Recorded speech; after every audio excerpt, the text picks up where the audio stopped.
Hello everyone, आज के lecture में हम लोग डिस्कस करने वाले हैं properties of multiplication of A vector by a scalar. हम लोग ये ऑलरेडी सीख चुके हैं कि वेक्टर को किसी स्केलर से कैसे मल्टीप्लाई किया जाता है, कैसे मल्टीप्लाई करना है, ये ऑलरेडी हम लोग देख चुके हैं। आज के लेक्चर में ये सीखेंगे कि वेक्टर अगर स्केलर से मल्टीप्लाई होना चाहता है, यानी कि जब हम वेक्टर को स्केलर से मल्टीप्लाई कर रहे हैं तो उससे संबंधित कुछ प्रॉपर्टीज़ है, कुछ गुणधर्म है जिसको हमको ध्यान में रखना है। तो शुरू करते हैं आज का लेक्चर। लिखते हैं properties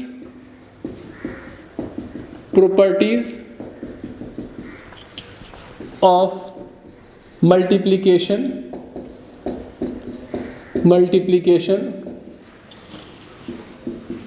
of a vector by a scalar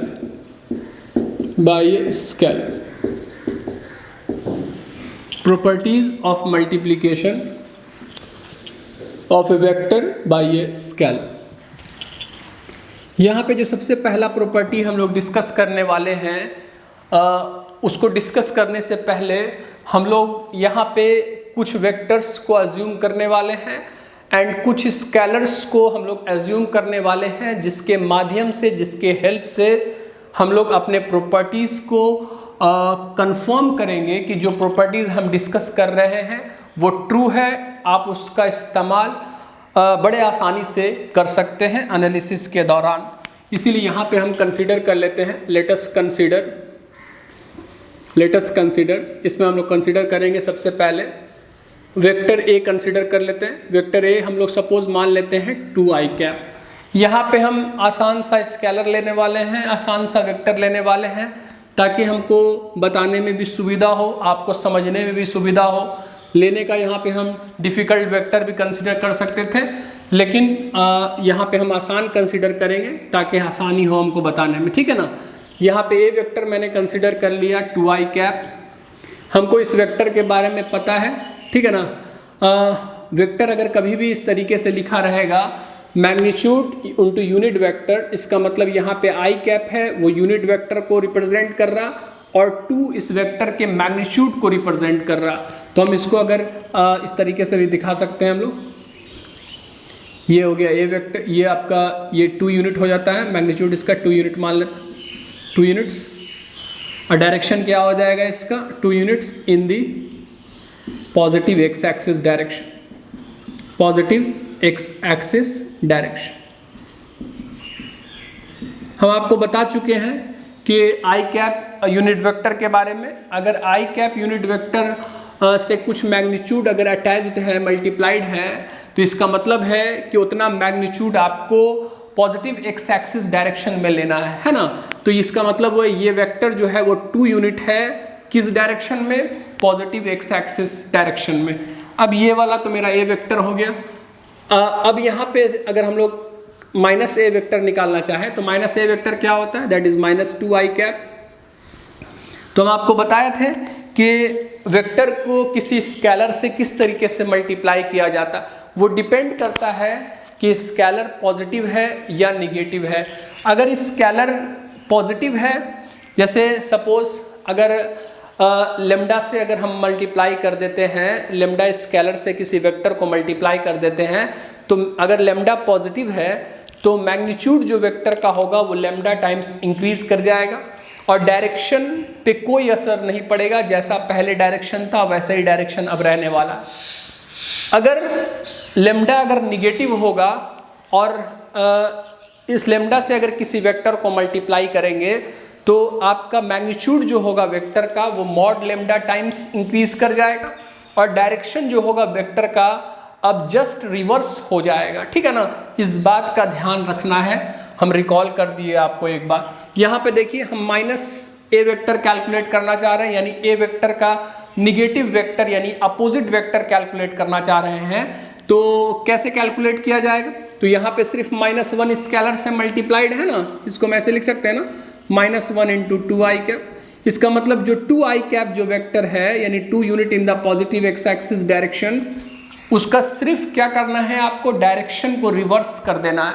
तो यहाँ पे ये जो वेक्टर मिलेगा वो कैसा हो जाएगा, वो वेक्टर ऐसा हो जाएगा, ये हो जाएगा 2 units in the negative x axis direction, negative x axis direction. Okay, आप सिंपली ये नोट में कर लीजिए कि अगर +1 से मल्टीप्लाई करते हैं किसी वेक्टर को तो ना ही डायरेक्शन में कोई चेंज आने वाला है, ना ही मैग्नीट्यूड में किसी तरह का चेंज आने वाला है।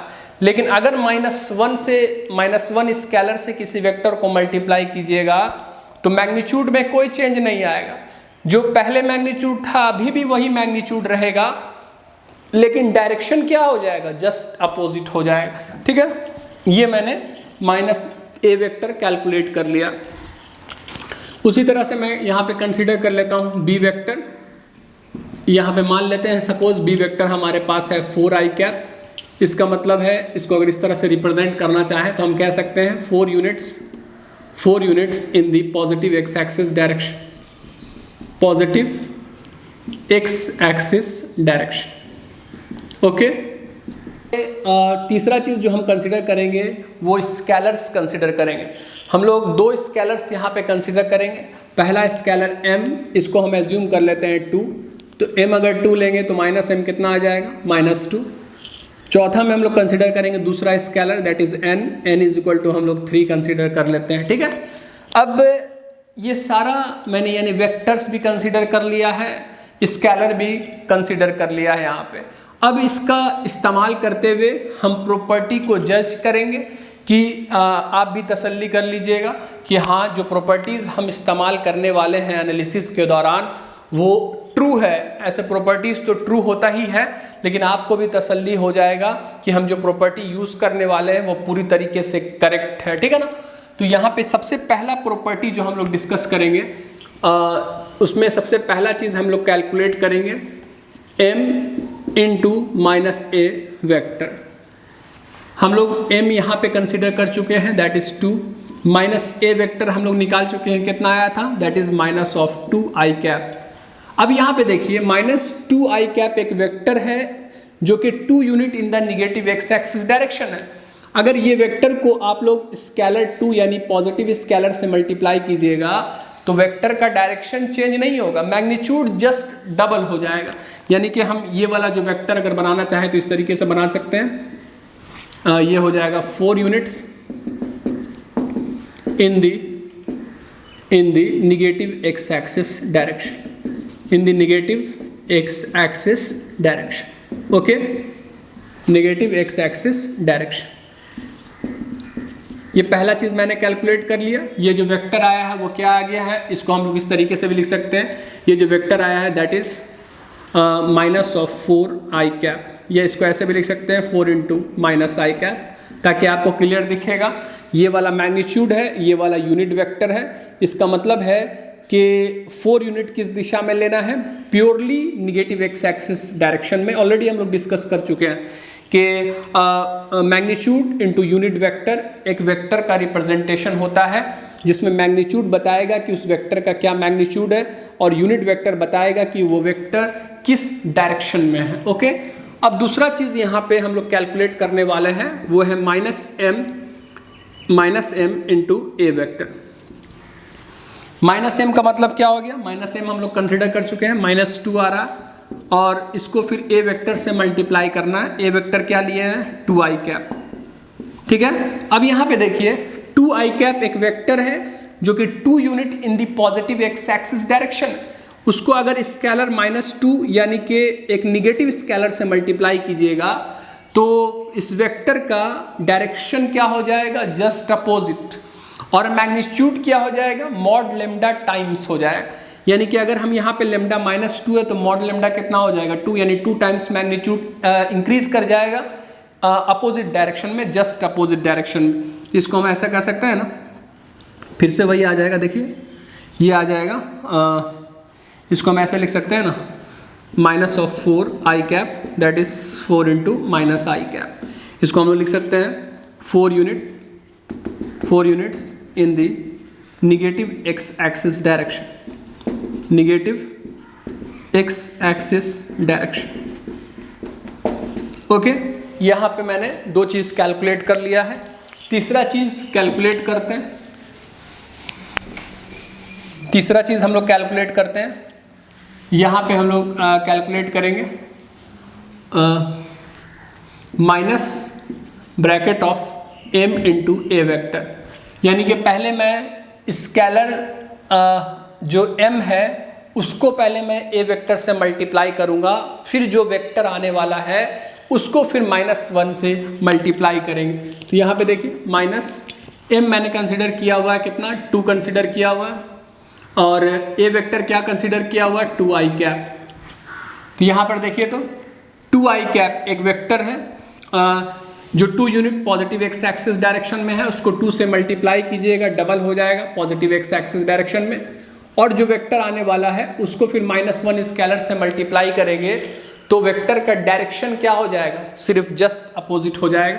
तो इसका मतलब ये भी वही आएगा, that is minus of 4i cap, minus of 4i cap. इसको हम ऐसे भी लिख सकते हैं 4 into minus of i cap. इसको बनाना चाहेंगे बना सकते हैं इसको इस तरीके से, ये भी हो जाएगा 4 units in the negative x-axis direction, in the negative x-axis direction, in the negative x-axis direction। अब यहाँ पे देखिए तो ज़रा सा, यहाँ पे हमने पहला चीज़ जो कंसिडर किया है वो ये कि हमारे पास देखिए एक स्केलर मैंने लिया है m, जिसका यहाँ पे मैं वैल्यू कंसिडर किया हूँ 2, और मैंने एक वेक्टर कंसिडर किया है a वेक्टर, और उसका वो जो वेक्टर है दैट इज़ 2i कैप। ये दो चीज़ मैंने कंसिडर किया है। अब यहाँ पे 3 चीज़ हम लोग कंसिडर, 3 केसेस लिए हैं यहाँ पे। पहला केस में मैंने जो कैलकुलेट किया है वो मैंने पहले वेक्टर को -1 से मल्टीप्लाई किया, फिर जो रिजल्ट यानी जो वेक्टर आया है उसको मैंने स्केलर m से मल्टीप्लाई किया है, उसका रिजल्ट देखिए।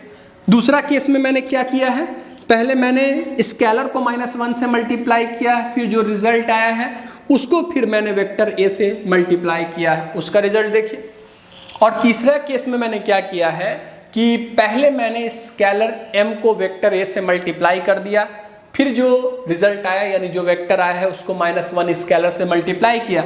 आप ये तीनों परिस्थिति में देखिएगा, तीनों केसेस में ये गौर कीजिएगा कि आपका जो रिजल्ट आ रहा, आपको जो वेक्टर आ रहा है वो इक्वल वेक्टर आ रहा है। यहाँ भी जो वेक्टर आया है दैट इज आपको आ रहा है -4i कैप, यहाँ भी -4i कैप, यहाँ भी -4i कैप। इसका मतलब ये हुआ कि अगर आपके पास कोई स्केलर m दिया हुआ है और कोई वेक्टर अगर मान लीजिए आपका a दिया हुआ है, तो आप चाहे पहले वेक्टर को -1 से मल्टीप्लाई कीजिए और उसके बाद स्केलर से मल्टीप्लाई कीजिए, या स्केलर को आप -1 से मल्टीप्लाई करने के बाद वेक्टर से मल्टीप्लाई कीजिए, या पहले वेक्टर को स्केलर से मल्टीप्लाई कर लीजिए और उसके बाद फिर -1 स्केलर से मल्टीप्लाई कीजिए। आप याद रखिएगा कि हमेशा जो रिजल्ट आने वाला है वो हमेशा क्या आने वाला है, सेम रिजल्ट आने वाला है। हमेशा जो वेक्टर आने वाला है वो क्या आने वाला है, सेम वेक्टर्स आने वाला है। ये बात को ध्यान में रखिएगा। इसीलिए हम यहाँ पे कंक्लूजन लिख देते हैं हेयर। इसको मैं कंसिडर कर लेता हूँ केस 1, इसको मैं कंसिडर कर लेता हूँ केस 2, और इसको मैं कंसिडर कर लेता हूँ केस 3। ओके, तो यहाँ पे लिख देते हैं हेंस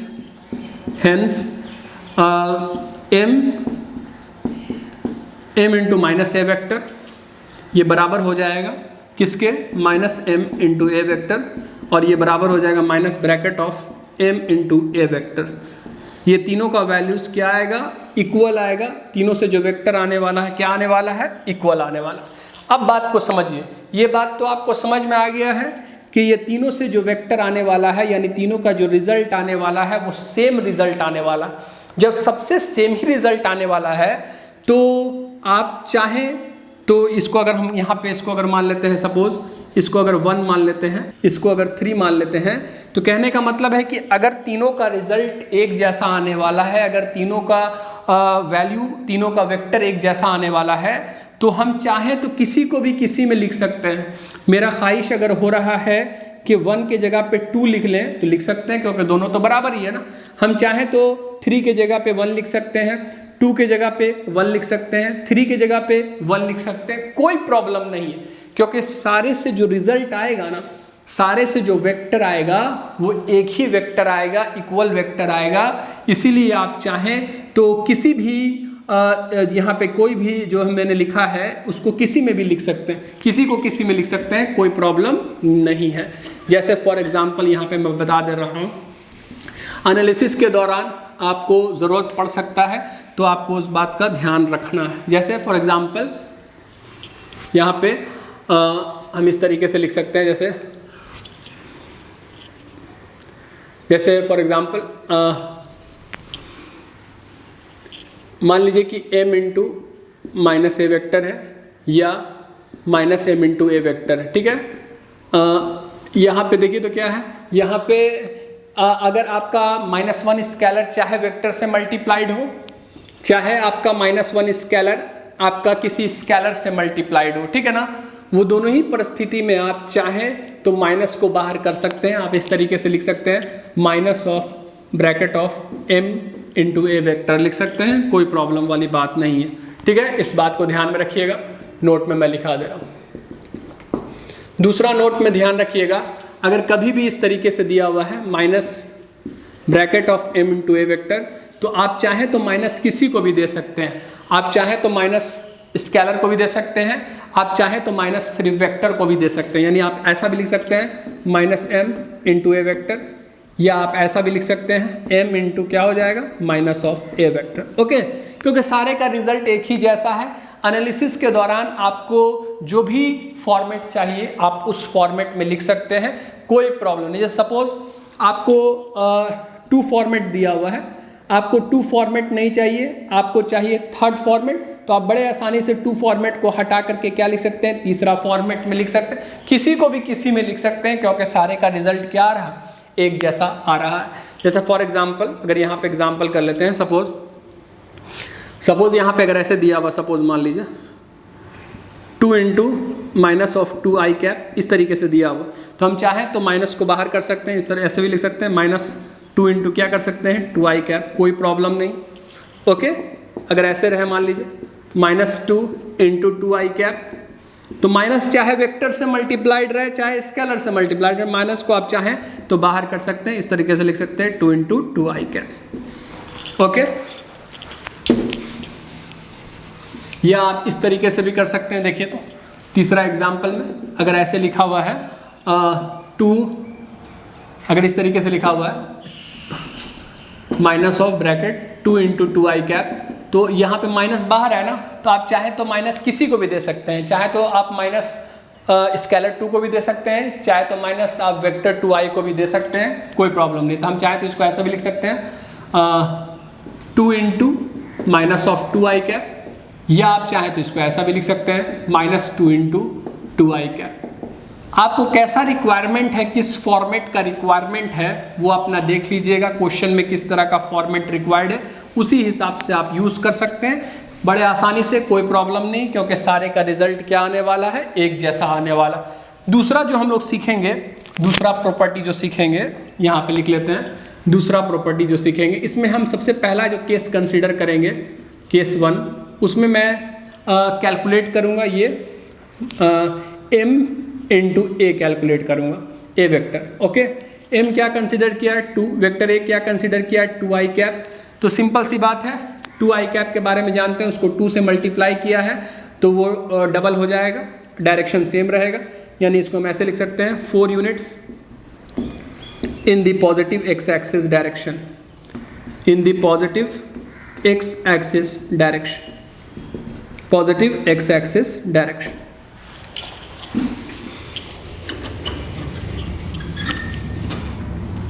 केस 2 में जो कंसिडर करते हैं, केस 2 में कंसिडर करेंगे -m into -a vector, okay. तो आप एक बार अगर -1 से मल्टीप्लाई कीजिएगा तो क्या होगा, डायरेक्शन जस्ट अपोजिट हो जाएगा। एक बार और -1 से मल्टीप्लाई कीजिएगा तो डायरेक्शन क्या हो जाएगा, फिर से जस्ट अपोजिट हो जाएगा, यानी फिर से अपने सेम पोजीशन पे आ जाएगा। वही हम यहाँ पे काम किए। आप -m का मतलब कितना हो गया, -m का मतलब हो गया -2, -a वेक्टर का मतलब हो गया -2 I cap, okay.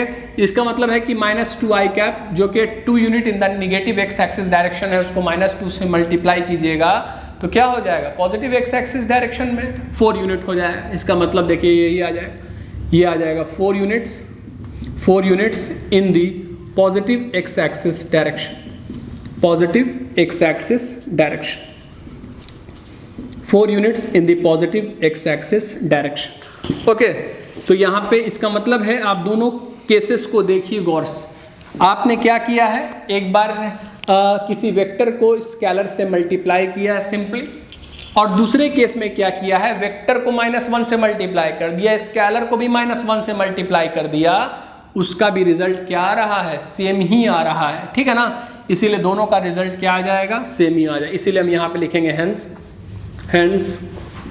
m into a vector बराबर हो जाएगा -m इंटू क्या हो जाएगा, -a वैक्टर।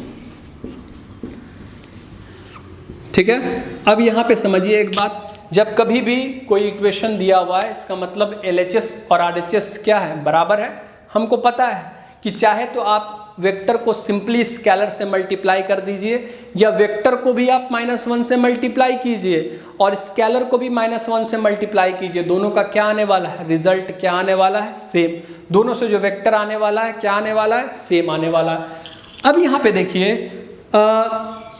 कभी ऐसा ज़रूरत पड़ सकता है कि LHS पसंद नहीं आ रहा, RHS में बदल दें, या RHS पसंद नहीं आ रहा, LHS में बदल दें। ऐसा कभी हो सकता है कि ये फॉर्मेट हमको नहीं चाहिए एनालिसिस के दौरान, हमको ये फॉर्मेट चाहिए, तो आप बड़े आसानी से बदल सकते हैं क्योंकि दोनों का वैल्यू क्या आ रहा, बराबर आ रहा। इसीलिए हम यहाँ पे नोट में लिख देते हैं, आप चाहें तो MA वेक्टर को आप इस तरीके से लिख सकते हैं ना, -m इंटू क्या हो जाएगा, -a वेक्टर, या आप चाहें तो अगर कभी ऐसा दिया हुआ है -m इंटू -a वेक्टर, इसको आप लिख सकते हैं क्या, m इंटू a वेक्टर। दोनों का वैल्यूज बराबर है, तो आप चाहें तो LHS से RHS में जा सकते हैं, या आप चाहें तो RHS से LHS में जा सकते हैं, कोई प्रॉब्लम की बात नहीं है। एग्जाम्पल कर लेते हैं हम लोग, जैसे फॉर एग्जाम्पल यहाँ पे मान लीजिए सपोज ऐसे दिया हुआ -2 इंटू -2 i कैप, आप दोनों का माइनस गैप करके ऐसा भी लिख सकते हैं, 2 इंटू क्या हो जाएगा, 2 i कैप, कोई प्रॉब्लम नहीं। या फिर अगर मान लीजिए इस तरीके से लिखा हुआ है 2 इंटू 2 i कैप, तो आप इसको बड़े आसानी से लिख सकते हैं, दोनों को माइनस दे सकते हैं। दोनों को माइनस देने से क्या होगा, कोई फर्क नहीं पड़ेगा, पहले जो वेक्टर आ रहा था अभी भी वही वेक्टर आने वाला, तो इसको ऐसे भी लिख सकते हैं, -2 इंटू क्या लिख सकते हैं, -2 i कैप। आपको देखना है कि एनालिसिस में आपको कौन सा फॉर्मेट का रिक्वायरमेंट है। अगर ये दोनों का वैल्यूज एक जैसा आ रहा है तो आप कोई सा भी फॉर्मेट चूज कर सकते हैं। अगर ये फॉर्मेट दिया हुआ m इंटू ए वेक्टर का, तो आप -m इंटू -a वेक्टर का फॉर्मेट भी चूज कर सकते हैं, या अगर -m इंटू -a वेक्टर का फॉर्मेट दिया हुआ तो आप m इंटू ए वेक्टर का फॉर्मेट, यानी चाहे तो आप LHS से RHS में जा सकते हैं या RHS से LHS में जा सकते हैं, कोई प्रॉब्लम नहीं है, क्योंकि LHS और RHS क्या है, बराबर है। इस बात का ध्यान रखिएगा। ये दूसरा प्रॉपर्टी डिस्कस कर लिए। तीसरा प्रॉपर्टी जो डिस्कस करेंगे, तीसरा प्रॉपर्टी, उसमें केस 1 में हम लोग कैलकुलेट करेंगे, केस 1 में हम लोग कैलकुलेट करेंगे n इंटू ma वेक्टर। ठीक है, पहले क्या करेंगे, पहले हम करेंगे वेक्टर को, हम यहाँ पे एक चीज़ कंसिडर कर लेते हैं। यहाँ पे मैं पहले फर्स्ट स्केलर कंसिडर, 2 स्केलर यहाँ पे लेना होगा। फर्स्ट स्केलर कंसिडर करते हैं m, एंड सेकंड स्केलर हम लोग कंसिडर कर लेते हैं, सेकंड स्केलर, यहाँ पे सेकंड स्केलर कंसिडर कर लेते हैं n। ओके, अब यहाँ पे जो सबसे पहला केस 1 में हम लोग कैलकुलेट करने वाले हैं परिस्थिति में, पहला परिस्थिति में ये कैलकुलेट करेंगे हम लोग, ये कैलकुलेट करेंगे n into bracket m into a vector. पहले यानी कि वेक्टर a को फर्स्ट स्केलर से मल्टीप्लाई करेंगे, और जो रिजल्ट आएगा यानी जो वेक्टर आएगा उसको फिर सेकंड स्केलर n से मल्टीप्लाई करेंगे। देखते हैं कि कौन सा वेक्टर आता है। यहाँ पे n का वैल्यू हम लोग 3 कंसिडर किए हुए, m का वैल्यू 2 कंसिडर किया हुआ, a vector 2 i cap consider किए हुए।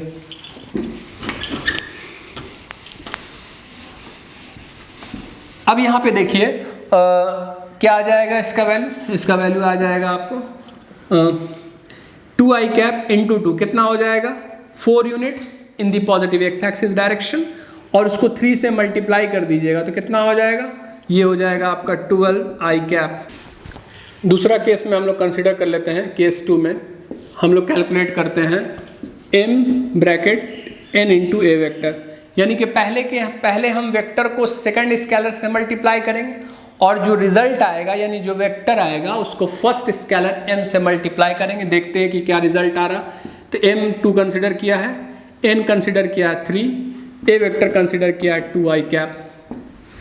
ठीक है, तो इसका मतलब है क्या हो जाएगा, 2 आई कैप का मतलब 2 units in the positive X axis direction, उसको 3 से मल्टीप्लाई करेंगे, 3 टाइम्स इंक्रीज करिए तो 6 यूनिट्स हो गया।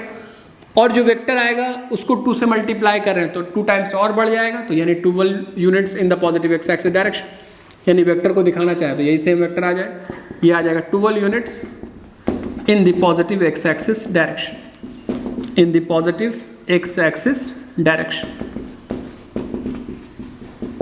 ओके, एक और केस इसमें कंसिडर करते हैं। देखिएगा कि तीनों केसेस का जो रिजल्ट आने वाला है, तीनों केसेस से जो वेक्टर आने वाला है वो एक सेम वेक्टर आने वाला है। तो यहाँ पे केस 3 में जो कंसिडर करेंगे वो क्या कंसिडर करेंगे, m इंटू n और फिर मल्टीप्लाई करेंगे ए वेक्टर के साथ। मतलब थर्ड केस में हम कैसे कंसिडर कर रहे हैं, हमारे पास 2 स्केलर्स है, m भी है n भी है। पहले हम दोनों स्केलर्स को आपस में मल्टीप्लाई कर रहे हैं, फिर जो स्केलर पैदा होगा उसको फिर मैं वेक्टर से मल्टीप्लाई कर रहा हूँ, यानी कि m into n 2 into 3 vector 8 2 I cap, तो ये आ जाएगा 6 इंटू 2 आई कैप, ये कितना आ जाएगा अगेन 12 आई कैप। इसका मतलब again 12 units in the positive X axis direction.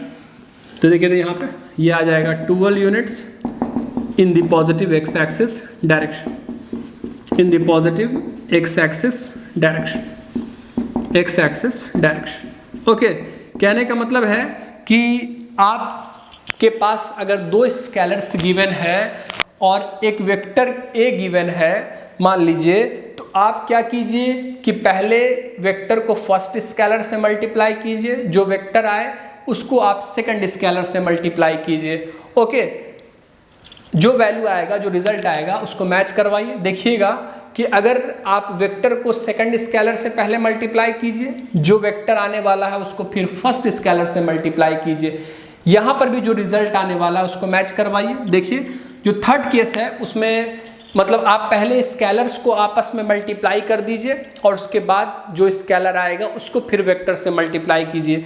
आप देखिएगा कि इस तीनों परिस्थिति में यानी तीनों केसेस में जो रिजल्ट आने वाला है, जो वेक्टर आने वाला है वो इक्वल वेक्टर आने वाला है, एक ही तरह का वेक्टर आने वाला।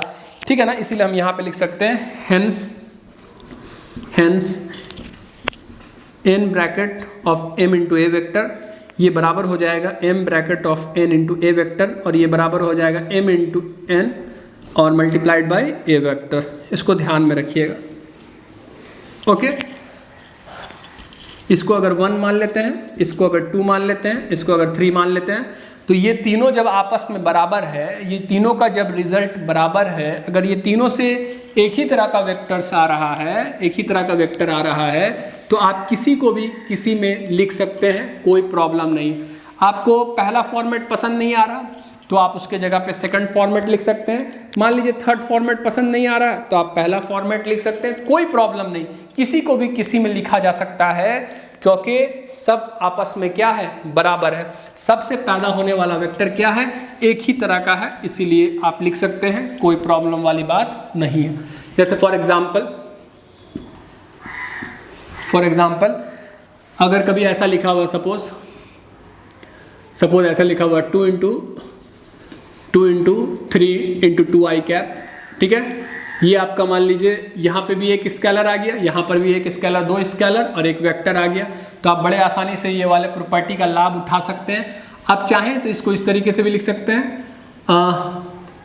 इसको 3 को बाहर कर दीजिए, 2 को अंदर कर दीजिए। आप ऐसा भी लिख सकते हैं 3 इंटू 2 आई कैप, ओके, ऐसा भी लिख सकते हैं। या आप इसको ऐसा भी लिख सकते हैं 3 और 2 को आपस में मल्टीप्लाई कर लीजिए और उसके बाद 2 आई कैप से मल्टीप्लाई कर दीजिए, कोई प्रॉब्लम नहीं है।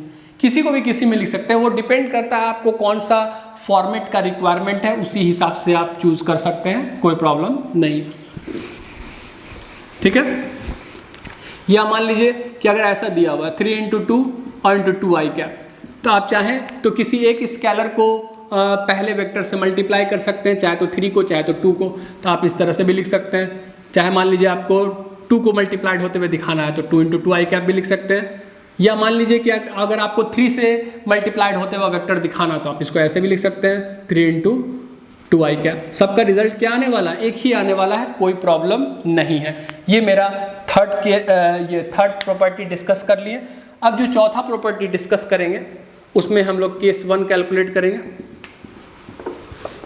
इसमें हम सबसे पहले m plus n into a vector consider करेंगे, यानी 2 प्लस ऑफ 3 और ए वेक्टर मैंने कंसिडर किया 2 आई कैप।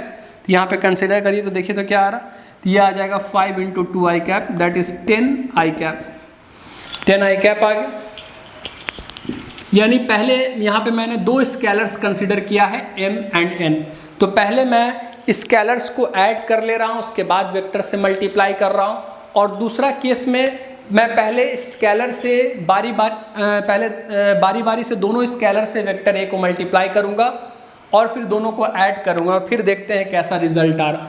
तो केस 2 में हम लोग क्या करने वाले हैं, ये कैलकुलेट करने वाला है m into a vector plus n into a vector, ये कैलकुलेट करते हैं। तो m हम 2 कंसिडर किए हैं तो 2 into 2 I cap, plus n क्या कंसिडर किए हैं, n कंसिडर किए हैं 3, तो 3 इंटू 2 आई कैप।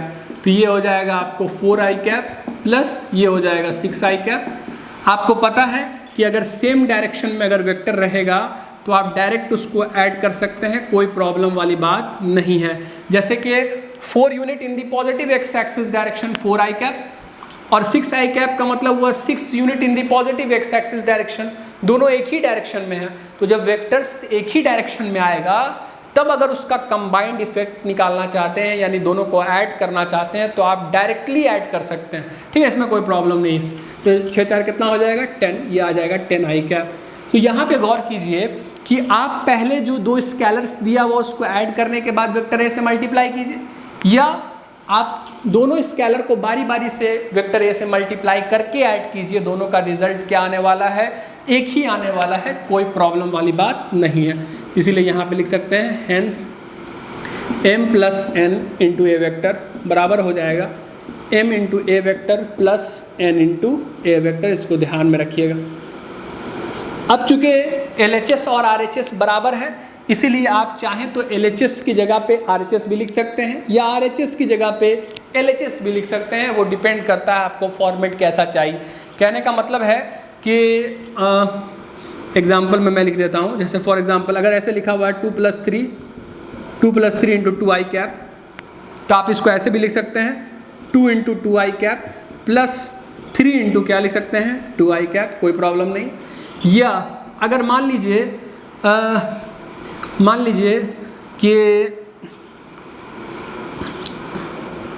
लीजिए कि ऐसा अगर रहता 2 into 2 I cap plus of 3 into 2 I cap, मतलब वेक्टर सेम रहता लेकिन स्केलर अगर डिफरेंट रहता और दोनों एडिशन फॉर्मेट में रहता तब आप यहाँ से वेक्टर कॉमन भी कर सकते थे। तो यहाँ पे ऐसे लिख सकते थे 2 प्लस 3 इंटू क्या कर सकते थे 2 आई कैप कर सकते थे। वो डिपेंड करता है आपको कैसा फॉर्मेट चाहिए, क्योंकि आंसर तो सारे से क्या आने वाला है, एक ही आने वाला है। इसीलिए आप बड़े आसानी से जो फॉर्मेट में आपको चाहिए उस फॉर्मेट में आप लिख सकते हैं। अब आइए जो 5वां प्रॉपर्टी हम लोग डिस्कस करेंगे, लास्ट प्रॉपर्टी जो डिस्कस करेंगे उसमें केस 1 में हम लोग कैलकुलेट करने वाले हैं। यहाँ पे हम 2 वेक्टर्स कंसिडर करेंगे A एंड B। यहाँ पे सबसे पहला चीज़ कैलकुलेट करने वाले हैं, ये वाला कैलकुलेट करेंगे m into bracket m a plus b vector, यानी पहले हम दोनों वेक्टर्स को ऐड करेंगे, जो रिजल्ट आएगा उसको स्केलर m से मल्टीप्लाई करेंगे। देखते हैं क्या रिजल्ट आ रहा है यहाँ पे। तो m यहाँ पे 2 कंसिडर किए हुए, a vector 2 I cap, b vector 4 I cap consider किया मैंने। ये दोनों सेम डायरेक्शन में डायरेक्ट आप ऐड कर सकते हैं, तो ये आ जाएगा 6 आई कैप, 2 टाइम्स बढ़ जाएगा मैग्नीट्यूड, कितना हो जाएगा 12 आई कैप। तो ये हो जाएगा आपको 12 units in the positive x-axis direction, in the positive x-axis direction, okay. अब हम दूसरा केस कंसिडर करते हैं केस 2। इसमें हम लोग कंसिडर करेंगे, पहले क्या करेंगे कि जो स्केलर एक दिया हुआ उसको बारी बारी से दोनों वेक्टर्स में मल्टीप्लाई करेंगे साथ, और तब उसको ऐड करने वाले, यानी कि हम क्या कैलकुलेट करने वाले हैं, m into a vector plus m into B vector. देखिए तो क्या आ रहा है इसका result, 12 I cap, again 12 unit in the positive X axis direction, तो ये आ जाएगा 12 units in the positive X axis direction, in the positive X axis direction. कहने का मतलब है कि आप चाहे क्या कीजिए, आपके पास अगर दो वेक्टर्स दिया हुआ है और एक स्केलर दिया हुआ है, तो आप पहले वेक्टर्स को ऐड कर लीजिए, उसके बाद स्केलर से मल्टीप्लाई कीजिए, या फिर आप उस स्केलर से दोनों वेक्टर्स को मल्टीप्लाई करने के बाद ऐड कीजिए। दोनों से जो रिजल्ट आने वाला है, जो वेक्टर आने वाला है, वो एक ही वेक्टर, एक ही तरह का रिजल्ट आने वाला, इसीलिए आप कोई सा भी फॉर्मेट में लिख सकते हैं, कोई प्रॉब्लम वाली बात नहीं है। इसका मतलब हम इसको ऐसे लिख सकते हैं, हेंस इसको ऐसे लिखा जा सकता है m into a plus B vector, ये बराबर हो जाएगा m into a vector plus m into B vector. कहने का मतलब है कि LHS और RHS बराबर है, तो आप चाहें तो LHS को RHS में भी लिख सकते हैं, आप चाहें तो RHS को LHS में भी लिख सकते हैं, कोई प्रॉब्लम की बात नहीं है। इसका मतलब है, देखिए हम इस तरह से एग्जाम्पल देख लीजिए। एग्जाम्पल में अगर मान लीजिए 2 into 2 I cap plus of 3 I cap है सपोज, ओके, तो यहाँ पे आप चाहें तो इसको, इस स्केलर को बारी बारी से दोनों वेक्टर से मल्टीप्लाई करता हुआ भी दिखा सकते हैं, इस फॉर्मेट में भी आप लिख सकते हैं, या फिर अगर ऐसा लिखा हुआ दिखा रहा है 2 into 2 I cap plus of 2 into 3 I cap, यानी वेक्टर डिफरेंट है पर स्केलर जो मल्टीप्लाइड हुआ है दोनों वेक्टर से वो सेम है, तो आप स्केलर को कॉमन भी कर सकते हैं, आप इसको ऐसा भी लिख सकते हैं 2 into 2 I cap plus of क्या लिख सकते हैं 3 आई कैप, बहुत आसानी से। वो डिपेंड करता है कौन सा फॉर्मेट हमको क्वेश्चन में इस्तेमाल करना, उसी हिसाब से हम फॉर्मेट को चूज़ कर लेंगे। अगर वैल्यूज़ इक्वल आ रहा है तो हम बड़े आसानी से कोई सा भी फॉर्मेट चूज़ कर सकते हैं, कोई प्रॉब्लम वाली बात नहीं है। इसका मतलब है कि आज के लेक्चर में हम लोग ने जो multiplication of A vector by a scalar से संबंधित मैंने 5 प्रॉपर्टी डिस्कस किया है, मैं एक बार रिकॉल कर देता हूँ। पहला प्रॉपर्टी ये कहता है कि आप कोई भी वेक्टर, अगर आपके पास ए वेक्टर है, उसको आप -1 से मल्टीप्लाई कीजिए, तब किसी स्केलर m से मल्टीप्लाई कीजिए, ओके, या आप स्केलर को m को पहले -1 से मल्टीप्लाई कीजिए, फिर वेक्टर a से मल्टीप्लाई कीजिए, या आप क्या कीजिए, पहले वेक्टर और स्केलर को मल्टीप्लाई करने के बाद -1 स्केलर से मल्टीप्लाई कीजिए। ये तीनों का रिजल्ट क्या आने वाला है, एक ही रिजल्ट आने वाला है। दूसरा मैंने डिस्कस किया, आप अगर आपके पास एक स्केलर m दिया हुआ है, एक वेक्टर अगर a दिया हुआ है, तो आप दोनों को मल्टीप्लाई कीजिए, या दोनों को -1 से मल्टीप्लाई करने के बाद मल्टीप्लाई कीजिए, दोनों का रिजल्ट क्या आने वाला है, सेम ही आने वाला है। तीसरा प्रॉपर्टी जो हम लोग डिस्कस किए हैं, अगर मान लीजिए आपके पास 2 स्केलर्स हैं m एंड n और एक वेक्टर a दिया हुआ है, तो आप क्या कीजिए, पहले वेक्टर को पहले स्केलर से मल्टीप्लाई कीजिए, जो रिजल्ट आएगा उसको दूसरे स्केलर से मल्टीप्लाई कीजिए, या वेक्टर को दूसरे स्केलर से मल्टीप्लाई कीजिए, जो रिजल्ट आएगा पहले स्केलर से मल्टीप्लाई कीजिए, या आप पहले दोनों स्केलर्स m और n को मल्टीप्लाई कर लीजिए, m एंड n को, और जो रिजल्ट आएगा, जो स्केलर आएगा, उसको आप वेक्टर से मल्टीप्लाई कीजिए। तीनों का रिजल्ट क्या आने वाला है, सेम आने वाला है। चौथा प्रॉपर्टी जो हम लोग डिस्कस किए हैं वो ये डिस्कस किए हैं, अगर मान लीजिए आपके पास 2 स्केलर्स हैं m एंड n और एक वेक्टर दिया हुआ है a, तो आप चाहें तो पहले दोनों स्केलर्स को ऐड कर लें, उसके बाद वेक्टर से मल्टीप्लाई करें, या आप दोनों स्केलर्स को बारी बारी से वेक्टर a से मल्टीप्लाई करें, तब ऐड कर दें, दोनों का रिजल्ट क्या आने वाला है, एक ही जैसा आने वाला है। और जो 5वां प्रॉपर्टी जो डिस्कस किए हैं वो ये कि अगर आपके पास 2 वेक्टर्स हैं और एक स्केलर है, तो आप दोनों वेक्टर्स को पहले ऐड कर लीजिए, जो वेक्टर आने वाला उसको स्केलर m से मल्टीप्लाई कीजिए, या आप स्केलर m को बारी बारी से दोनों वेक्टर के साथ मल्टीप्लाई कीजिए और दोनों को ऐड कर दीजिए, दोनों का रिजल्ट क्या आने वाला है, सेम आने वाला। तो इस प्रॉपर्टीज़ को आप ध्यान में रखिए, और जब कभी भी आप मल्टीप्लिकेशन करेंगे वेक्टर का स्केलर का, तो आप इस प्रॉपर्टीज़ को ध्यान में रखिएगा। ताकि आप अपने मन से चूज़ कर सकें या उस फॉर्मेट को यूज़ कर सकें जो फॉर्मेट का नीड है उस क्वेश्चन में एनालिसिस के दौरान। तो जब आपको प्रॉपर्टीज़ ध्यान रहेगा तभी तो आपका एनालिसिस जो होगा वो आसान हो पाएगा, इसलिए प्रॉपर्टीज़ को अच्छे से ध्यान में रखिएगा। नेक्स्ट क्लास में आगे डिस्कस करेंगे।